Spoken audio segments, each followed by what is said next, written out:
واعلموا أنما غنمتم من شيء فأن لله خمسه وللرسول ولذي القربى واليتامى والمساكين وابن السبيل إن كنتم آمنتم بالله وما أنزلنا على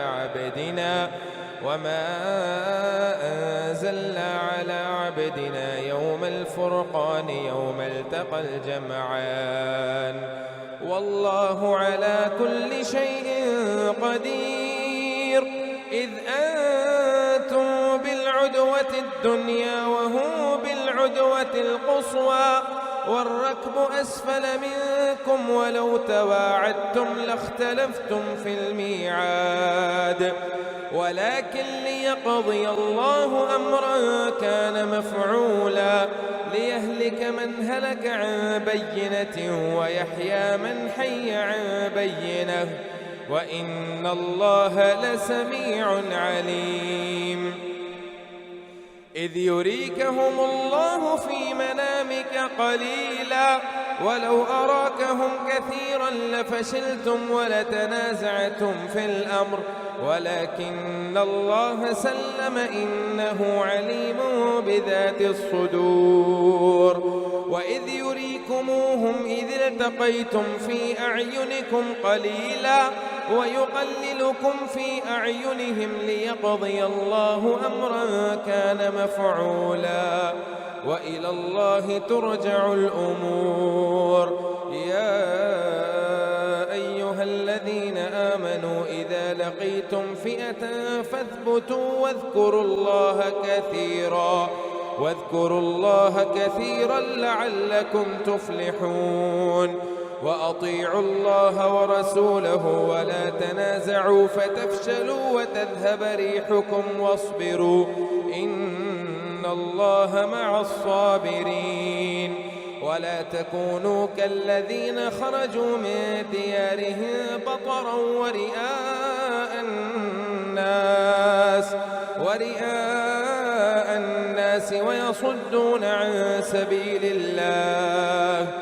والله بما يعملون محيط وإذ زين لهم الشيطان أعمالهم وقال لا غالب لكم اليوم من الناس وإني جار لكم فلما تراءت الفئتان نكص على عقبيه وقال إني بريء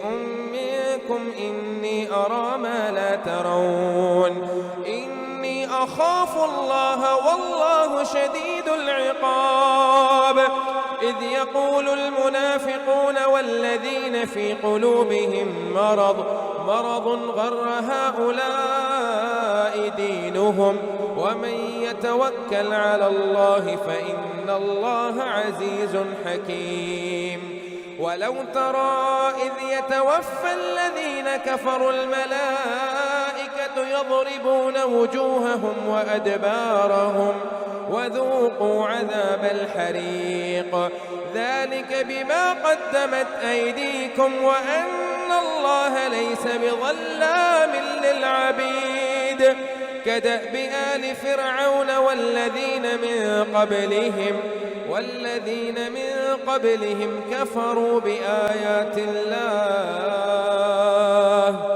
كفروا بآيات الله فأخذهم الله بذنوبهم إن الله قوي شديد العقاب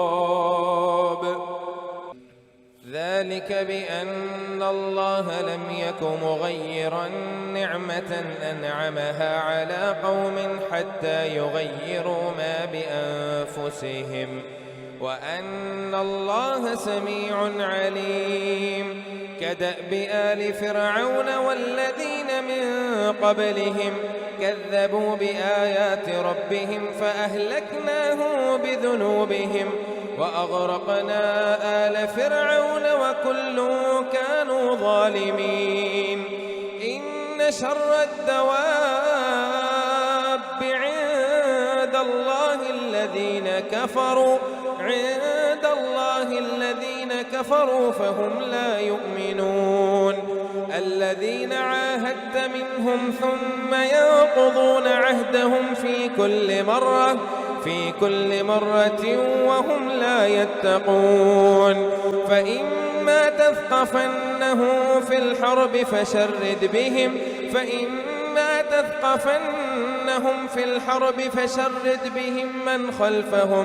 فشرد بهم من خلفهم لعلهم يذكرون وإما تخافن من قوم خيانة فانبذ إليهم على سواء إن الله لا يحب الخائنين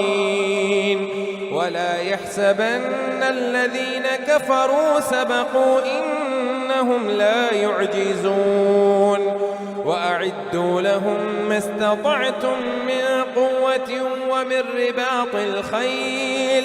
ترهبون به عدو الله وعدوكم وآخرين من دونهم لا تعلمونهم الله يعلمهم وما تنفقوا من شيء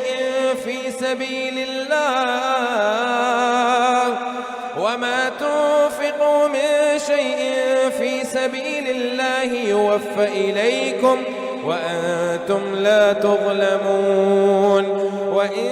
جنحوا للسلم فاجنح لها وتوكل على الله إنه هو السميع العليم وإن يريدوا أن يخدعوك فإن حسبك الله هو الذي أيدك بنصره وبالمؤمنين وألف بين قلوبهم لو أنفقت ما في الأرض جميعا ما ألفت بين قلوبهم ولكن الله ألف بينهم إنه عزيز حكيم يا أيها النبي حسبك الله ومن اتبعك من المؤمنين يا أيها النبي حرض المؤمنين على القتال إن يكن منكم 20 صابرون يغلبوا 200 وإن يكن منكم 100 يغلبوا 1000 من الذين كفروا بأنهم قوم لا يفقهون الآن خفف الله عنكم وعلم أن فيكم ضعفا فإن يكن منكم 100 صابرة يغلبوا 200 وإن يكن منكم 1000 يغلبوا 2000 بإذن الله والله مع الصابرين ما كان لنبي أن يكون له أسرى حتى يثخن في الأرض تريدون عرض الدنيا والله يريد الآخرة والله عزيز حكيم لولا كتاب من الله سبق لمسكم فيما أخذتم عذاب عظيم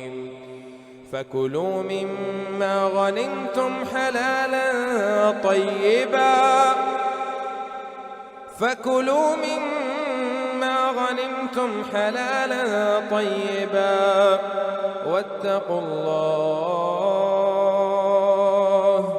إن الله غفور رحيم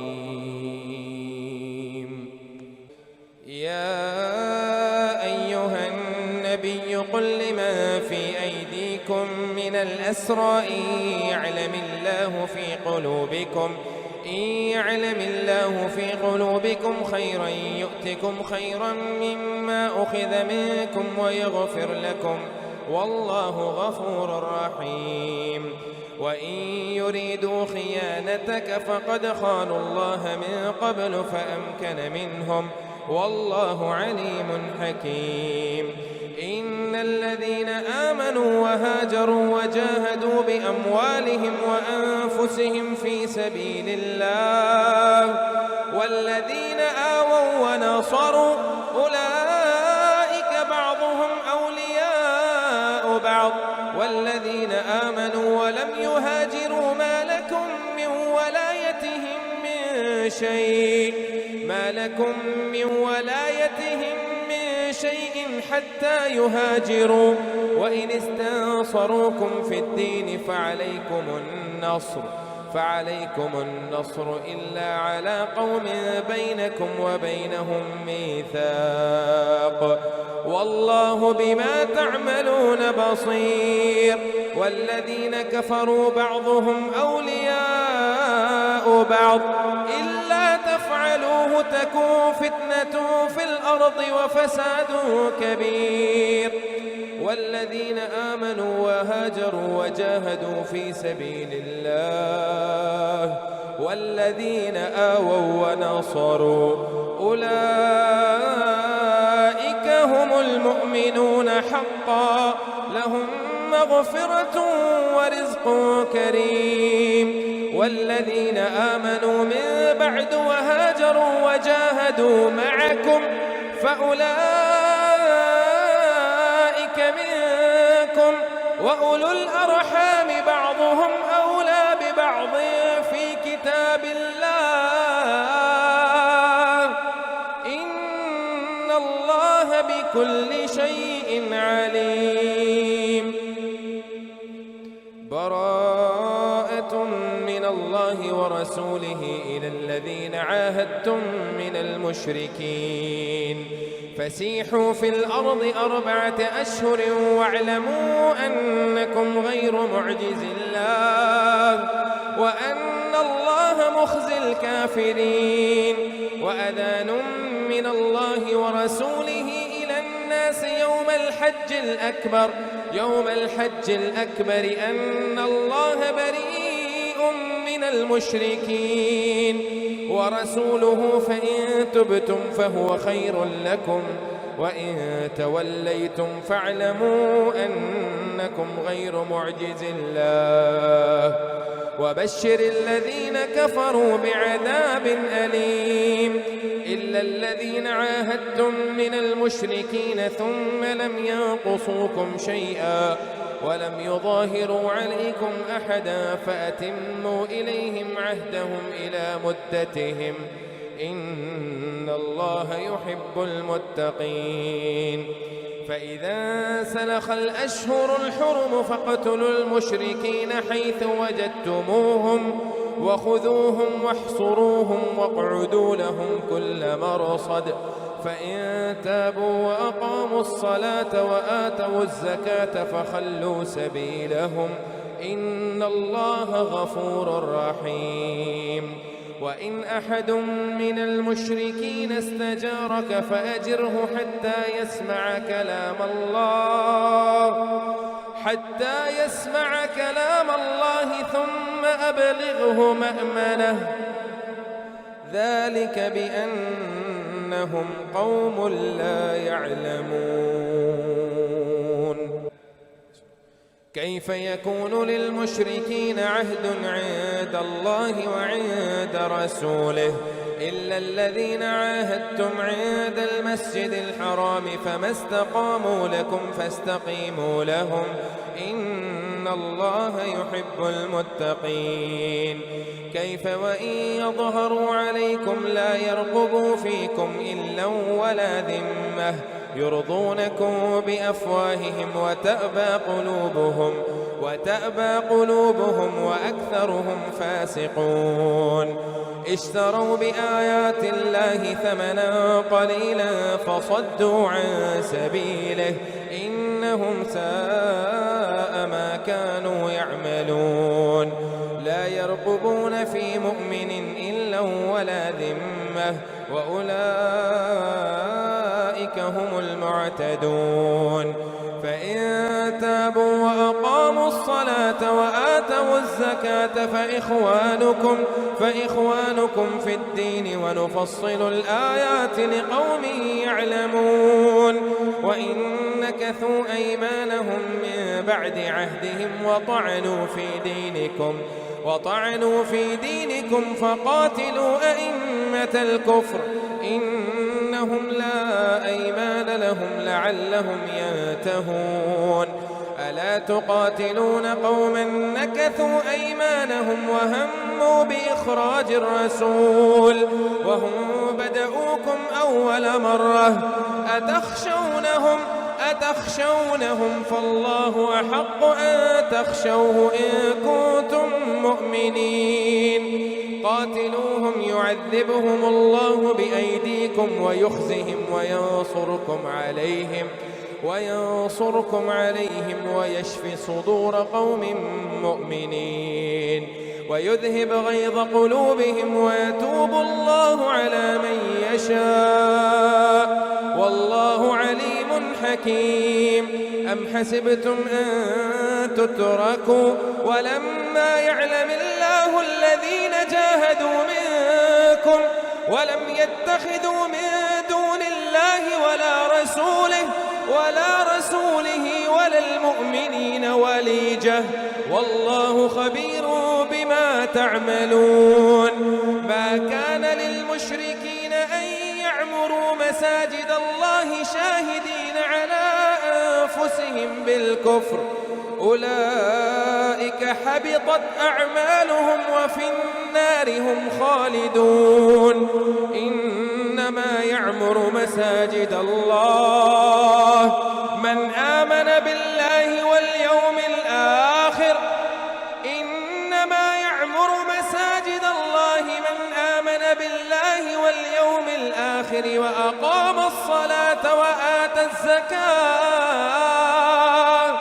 وأقام الصلاة وآتى الزكاة ولم يخش إلا الله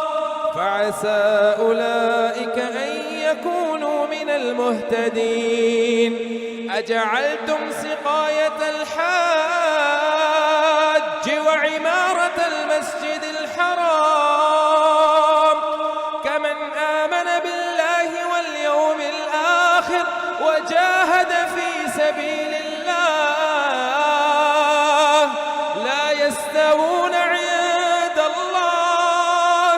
والله لا يهدي القوم الظالمين الذين آمنوا وهاجروا وجاهدوا في سبيل الله بأموالهم وأنفسهم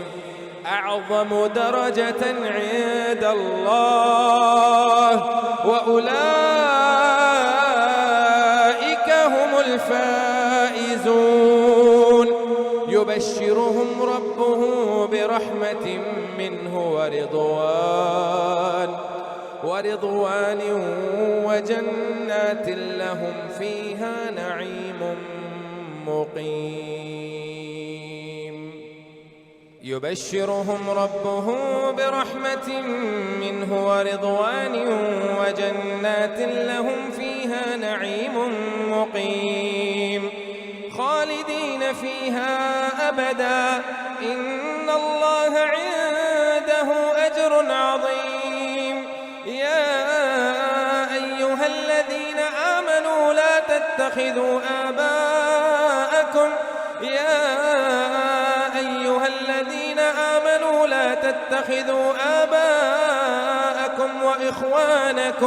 وإخوانكم أولياء إن استحبوا الكفر على الإيمان ومن يتولهم منكم فأولئك هم الظالمون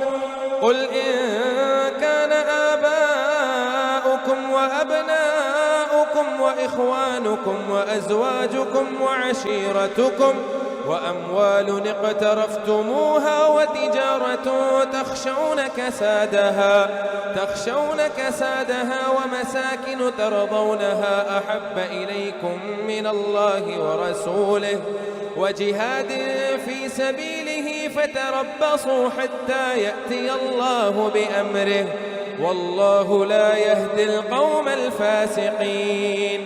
لقد نصركم الله في مواطن كثيرة ويوم حنين إذ أعجبتكم كثرتكم فلم تغني عنكم فئتكم شيئا وضاقت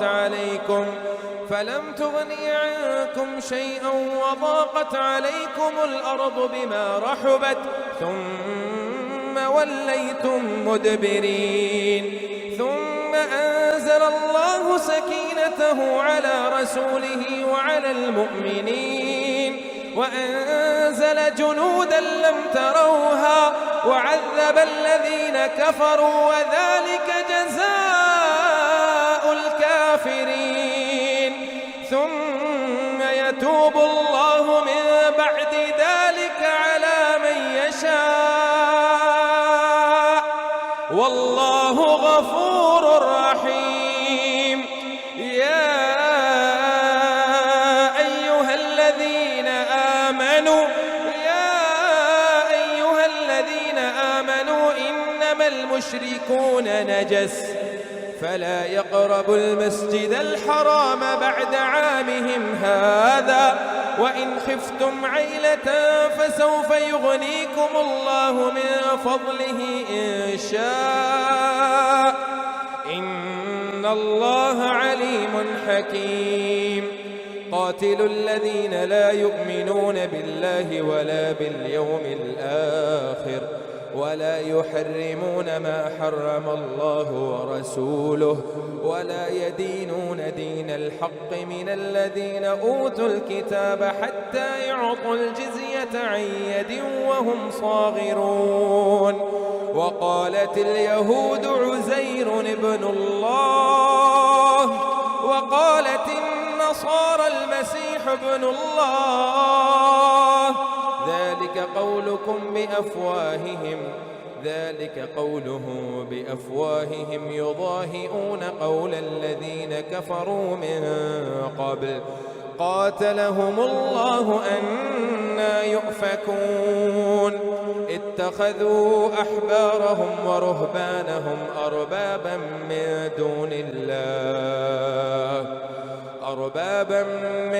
دون الله والمسيح ابن مريم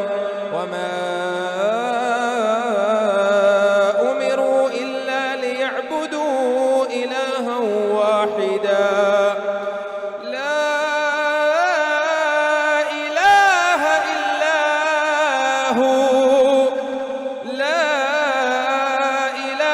إلا هو سبحانه عما يشركون.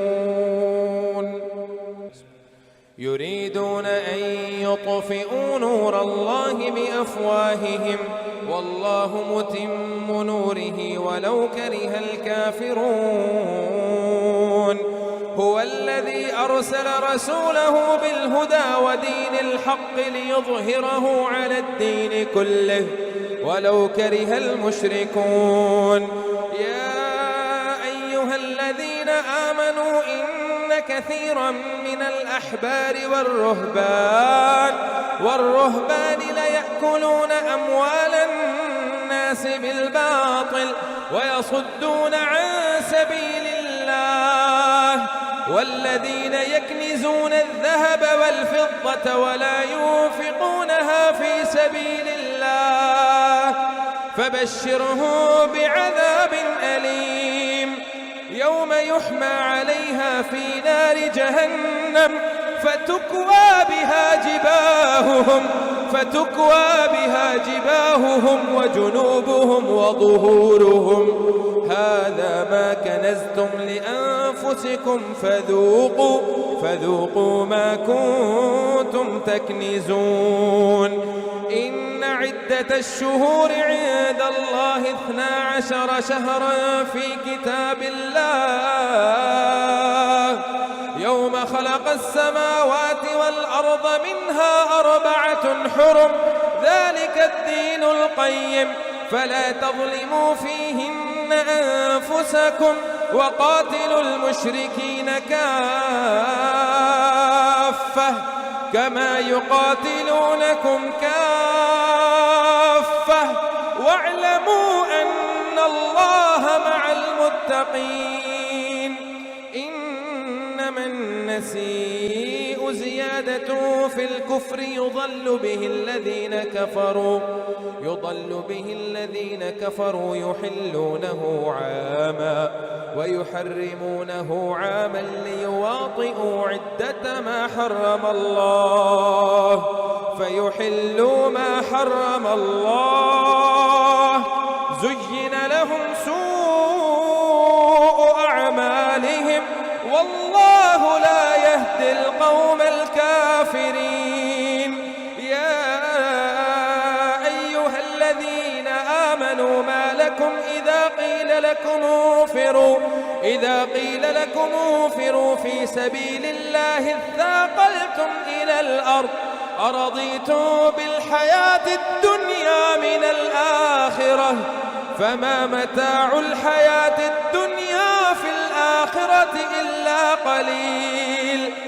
إلا تنفروا يعذبكم عذابا أليما ويستبدل قوما غيركم ولا تضروه شيئا والله على كل شيء قدير. إلا تنصروه فقد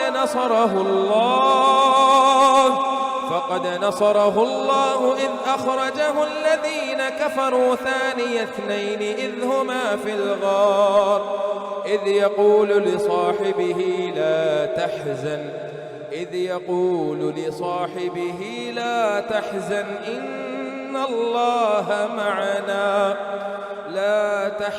إن الله معنا فأنزل الله سكينته عليه وأيده بجنود لم تروها وجعل كلمة الذين كفروا السفلى وكلمة الله هي العليا والله عزيز حكيم. انفروا خفافا وثقالا وجاهدوا بأموالكم وأنفسكم في سبيل الله ذلكم خير لكم إن كنتم تعلمون.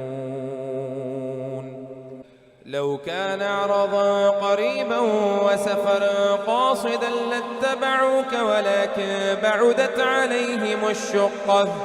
وسيحلفون بالله لو استطعنا لخرجنا معكم يهلكون أنفسهم والله يعلم إنهم لكاذبون. عفى الله عنك لما أذنت لهم حتى يتبين لك الذين صدقوا وتعلم الكاذبين.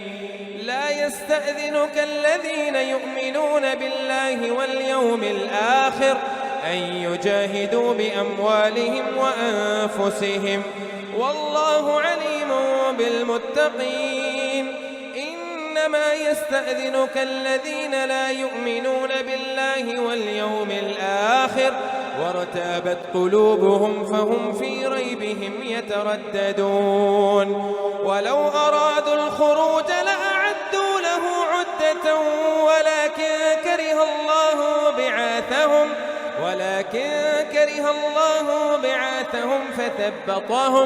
فثبطهم وقيل اقعدوا مع القاعدين. لو خرجوا فيكم ما زادوكم إلا خبالا ولا أوضعوا خلالكم يبغونكم الفتنة وفيكم سماعون لهم والله عليم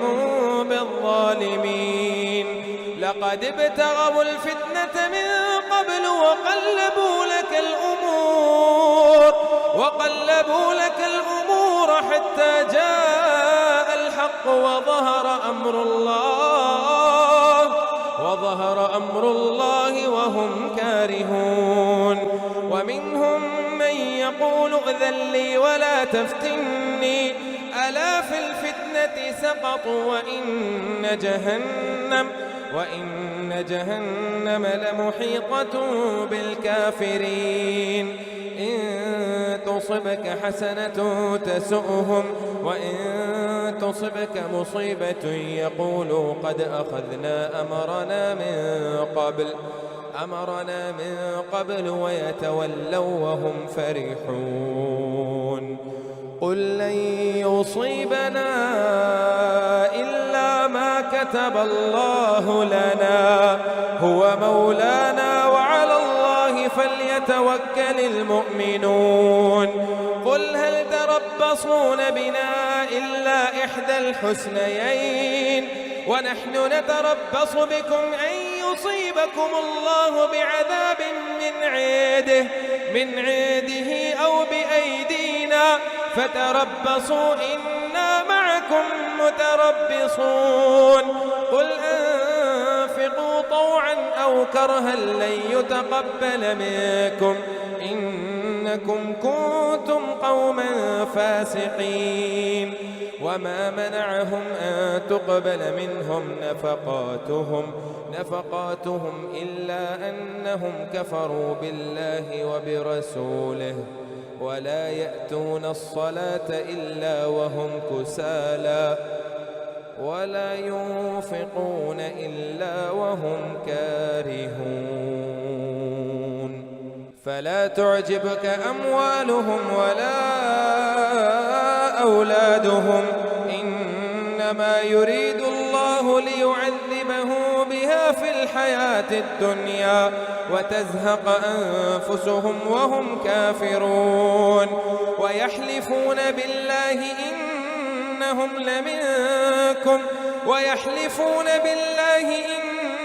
لمنكم وما هم منهم ولكنهم قوم يفرقون ويحلفون بالله إنهم لمنكم وما هم منكم ولكنهم قوم يفرقون ويحلفون بالله إنهم لمنكم وما هم منكم ولكنهم قوم يفرقون لو يجدون ملجأ أو مغارات أو مدخلا لولوا إليه وهم يجمحون ومنهم من يلمزك في الصدقات فإن أعطوا منها رضوا وإن لم يعطوا منها إذا هم يسخطون ولو أنهم رضوا ما آتاهم الله ورسوله وقالوا حسبنا الله سيؤتينا الله من فضله ورسوله إنا إلى الله راغبون إنما الصدقات للفقراء والمساكين والعاملين عليها والمؤلفة قلوبهم وفي الرقاب والغارمين وفي سبيل الله وابن السبيل فريضة من الله والله عليم حكيم ومنهم الذين يؤذون النبي ويقولون هو أذن قل أذن خير لكم يؤمن بالله ويؤمن للمؤمنين ورحمة للذين آمنوا منكم والذين يؤذون رسول الله لهم عذاب أليم يحلفون بالله لكم ليرضوكم والله ورسوله أحق أن يرضوه إن كانوا مؤمنين ألم يعلموا أنه من يحادد الله ورسوله فأن له نار جهنم خالدا فيها ذلك الخزي العظيم يحذر المنافقون أن تنزل عليهم سورة تنبئهم بما في قلوبهم قل استهزئوا إن الله مخرج ما تحذرون ولئن سألتهم ليقولن إنما كنا نخوض ونلعب قل أبالله وآياته ورسوله كنتم تستهزئون لا تعتذروا قد كفرتم بعد إيمانكم إن نعف عن طائفة منكم نعذب طائفة بأنهم كانوا مجرمين المنافقون والمنافقات بعضهم من بعض يأمرون بالمنكر وينهون عن المعروف ويقبضون أيديهم نسوا الله فنسيهم إن المنافقين هم الفاسقون وعد الله المنافقين والمنافقات والكفار نار جهنم خالدين فيها هي حسبهم ولعنهم الله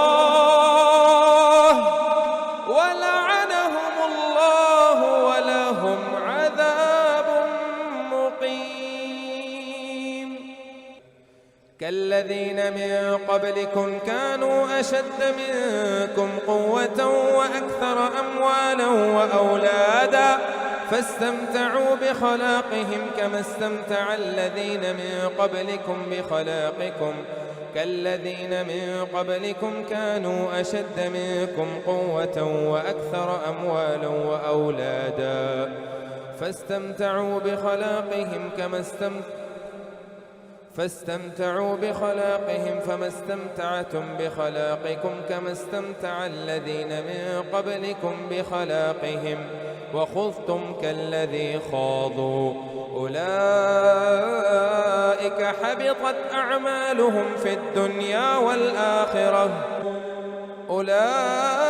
حبطت أعمالهم في الدنيا والآخرة وأولئك هم الخاسرون ألم يأتهم نبأ الذين من قبلهم قوم نوح وعاد وثمود وقوم إبراهيم وأصحاب مدين والمؤتفكات أتتهم رسلهم بالبينات فما كان الله ليظلمهم ولكن كانوا أنفسهم يظلمون والمؤمنون والمؤمنات بعضهم أولياء بعض يأمرون بالمعروف وينهون عن المنكر ويقيمون الصلاة ويؤتون الزكاة ويطيعون الله ورسوله أولئك سيرحمهم الله إن الله عزيز حكيم وعد الله المؤمنين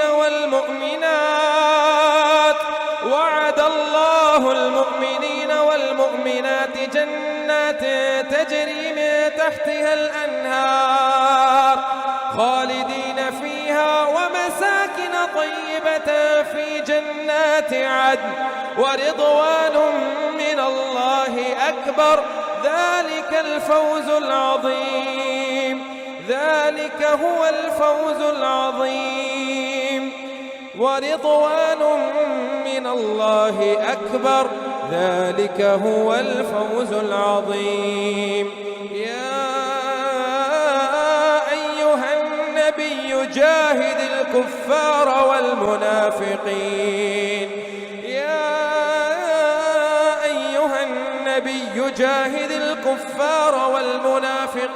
واغلظ عليهم ومأواهم جهنم وبئس المصير يحلفون بالله ما قالوا ولقد قالوا كلمة الكفر وكفروا بعد إسلامهم وهموا بما لم ينالوا وما نقموا إلا أن أغناهم الله ورسوله من فضله، فإن يتوبوا يك خيرا لهم، وإن يتولوا يعذبهم الله عذابا أليما. وإن يتولوا يعذبهم الله عذابا أليما في الدنيا والآخرة، وما لهم في الأرض من ولي ولا نصير. ومنهم من عاهد الله لئن آتانا من فضله لنصدقن ولنكونن من الصالحين، فلما آتاهم من فضله بخلوا به وتولوا وهم معرضون، فأعقبهم نفاقا في قلوبهم إلى يوم يلقونه بما أخلفوا الله ما وعدوه وبما كانوا يكذبون. ألم يعلموا أن الله يعلم سرهم ونجواهم وأن الله علام الغيوب؟ الذين يلمزون المطوعين من المؤمنين في الصدقات والذين لا يجدون إلا جهدهم فيسخرون منهم، سخر الله منهم ولهم عذاب أليم. استغفر لهم أو لا تستغفر لهم، إن تستغفر لهم 70 مرة فلن يغفر الله لهم، إن تستغفر لهم 70 مرة فلن يغفر الله لهم، ذلك بأنهم كفروا بالله ورسوله، والله لا يهدي القوم الفاسقين. فرح المخلفون بمقعدهم خلاف رسول الله، وكرهوا أن يجاهدوا بأموالهم وأنفسهم في سبيل الله، وقالوا لا تنفروا في الحر، قل نار جهنم أشد حرا لو كانوا يفقهون، فليضحكوا قليلا وليبكوا كثيرا جزاء بما كانوا يكسبون. فإن رجعك الله إلى طائفة منهم فاستأذنوك للخروج فقل لن تخرجوا معي أبدا ولن تقاتلوا معي عدوا إنكم رضيتم بالقعود أول مرة فاقعدوا مع الخالفين، ولا تصل على أحد منهم مات أبدا ولا تقم على قبره، إنهم كفروا بالله ورسوله وماتوا وهم كافرون. إنهم كفروا بالله ورسوله وماتوا وهم فاسقون، ولا تعجبك أموالهم وأولادهم، إنما يريد الله أن يعذبه بها في الدنيا وتزهق أنفسهم وهم كافرون. وإذا أنزلت سورة أن آمنوا بالله وجاهدوا مع رسوله استأذنك أولي الطول منهم وقالوا ذرنا نكن مع القاعدين، رضوا بأن يكونوا مع الخوالف وطبع على قلوبهم فهم لا يفقهون. لكن الرسول والذين آمنوا معه جاهدوا بأموالهم وأنفسهم وأولئك لهم الخيرات وأولئك هم المفلحون. أعد الله لهم جنات تجري من تحتها الأنهار خالدين فيها وذلك الفوز العظيم. أعد الله لهم جنات تجري من تحتها الأنهار خالدين فيها ذلك الفوز العظيم. وجاء المعذرون من الأعراب ليؤذن لهم وقعد الذين كذبوا الله ورسوله سيصيب الذين كفروا منهم عذاب أليم. ليس على الضعفاء ولا على المرضى ولا على الذين لا يجدون ما ينفقون حرج إذا نصحوا لله ورسوله ما على المحسنين من سبيل والله غفور رحيم. ولا على الذين إذا ما أتوك لتحملهم قلت لا أجد ما أحملكم عليه تولوا وأعينهم تفيض من الدمع حزنا ألا يجدوا ما ينفقون. إنما السبيل على الذين يستأذنونك وهم أغنياء رضوا بأن يكونوا مع الخوالف وطبع الله على قلوبهم فهم لا